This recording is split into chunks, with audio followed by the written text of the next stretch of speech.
So this video is about replacing a blower motor and the resistor on a 2014 Nissan Versa Note.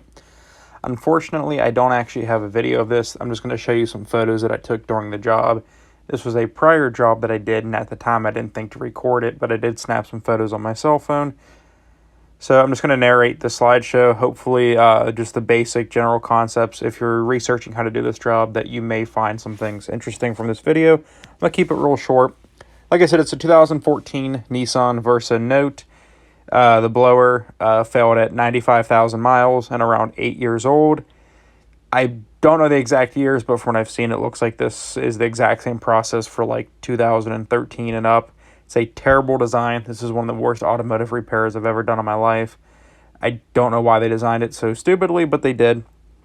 It wasn't the resistor. It was the blower motor. It would just come and go. It would randomly work. Sometimes it wouldn't. It wasn't the resistor because it wasn't related to the fan speed, and changing the dial from like 1, 2, 3, 4, etc. didn't really have any impact.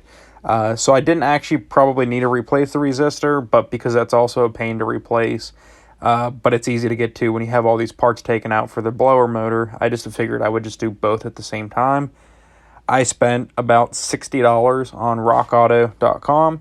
I've seen in comments people saying they were quoted over $1,000 to do this job, with like $800 labor, $200 parts, which is crazy, and that's what I was facing. It was $1,000 or more repair, but I got the parts on Rock Auto for about $60, and I did it myself. The tools needed, just your typical, I don't remember off the top of my head, but just your typical Asian metric tools, so like 10, 13 millimeter sockets. I did need a really long extension, and I'll tell you about that in a minute. Phillips screwdriver, but just your typical Asian metric stuff, 10, 12, 13, 14 millimeters, etc. Nothing large.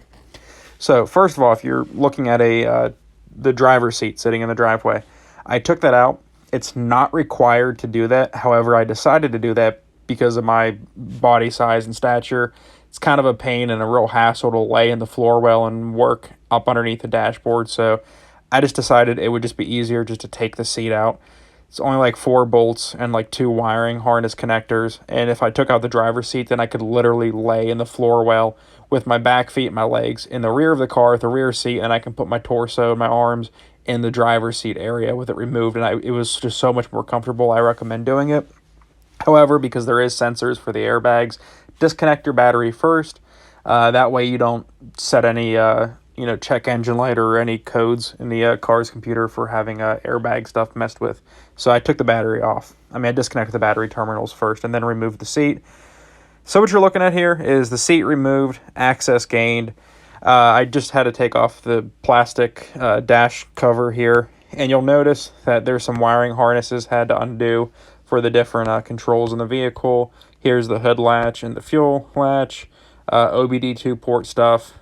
Like I said, I don't have videos of how to do this, but this is just the generic stuff. So I took all this off. If you notice here, this lower part here on the steering column is still there.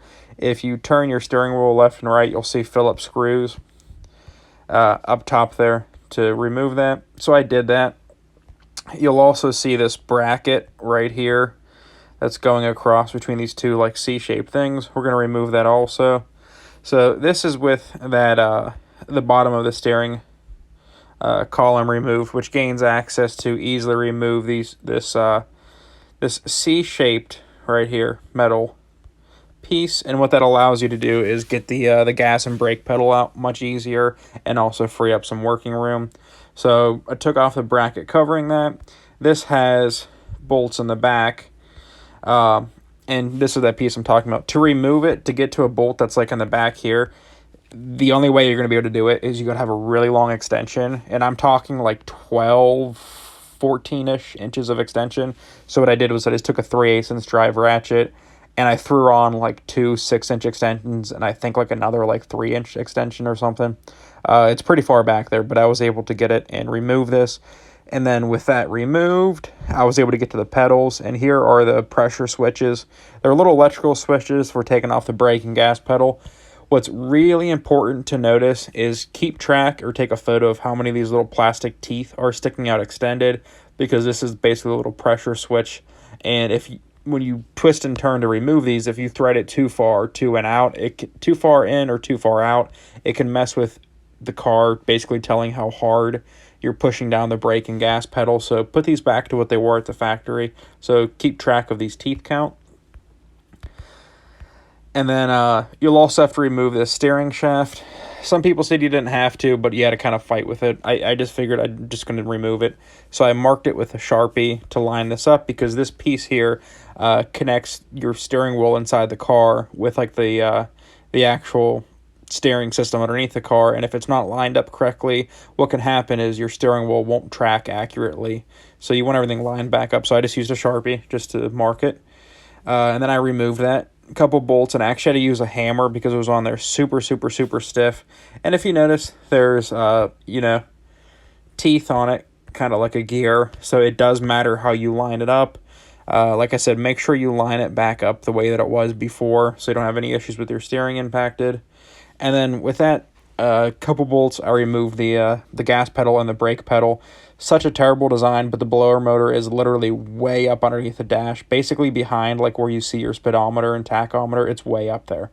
So I removed the gas and brake pedal both, just so I'd have complete easy access.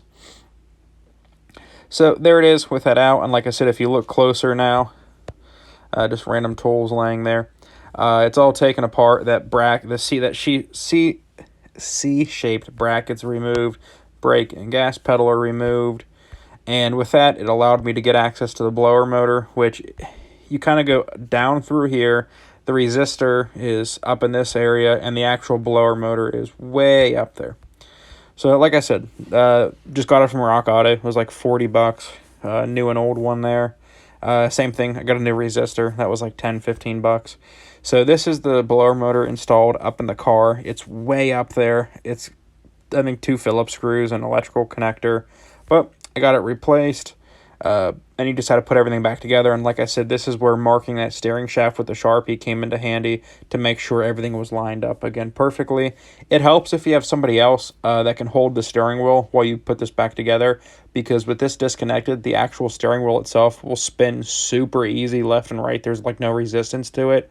And it's kind of hard to do by yourself. So if somebody else could hold it tight while you put this back together, that's great.